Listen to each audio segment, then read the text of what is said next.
ಅರಣ್ಯ ಸಿಬ್ಬಂದಿಯನ್ನ ಒಂಟಿ ಸಲಗವೊಂದು ಅಟ್ಟಾಡಿಸಿರ್ತಕ್ಕಂತಹ ಘಟನೆ ನಡೆದಿದೆ. ಒಂಟಿ ಸಲಗ ಈ ರೀತಿಯಾಗಿ ದಾಳಿಯನ್ನು ನಡೆಸಿದ್ದು ಓಡಿ ಹೋಗಿ ತಮ್ಮ ಪ್ರಾಣವನ್ನು ಉಳಿಸಿಕೊಂಡಿದ್ದಾರೆ ಅರಣ್ಯ ಸಿಬ್ಬಂದಿ.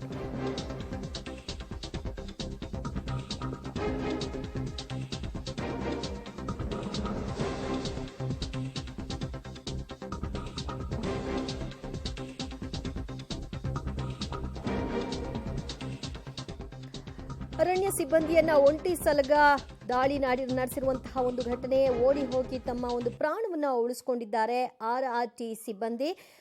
ಸಕಲೇಶಪುರ ತಾಲೂಕಿನ ಎಡೇಹಳ್ಳಿ ಗ್ರಾಮದಲ್ಲಿ ಈ ಘಟನೆ ಸಂಭವಿಸಿರುವುದು. ಕಾಫಿ ತೋಟದೊಳಗೆ ಒಂಟಿ ಸಲಗ ಪ್ರತ್ಯಕ್ಷಗೊಂಡಿದೆ. ಕಾಡಾನೆಯ ವಿಡಿಯೋ ಕೂಡ ಈಗ ಮೊಬೈಲ್ನಲ್ಲಿ ಸೆರೆ ಸಿಕ್ಕಿದೆ. ಆ ದೃಶ್ಯ ನೀವು ನೋಡ್ತಾ ಇದ್ದೀರಿ. ಮುಟ್ಟ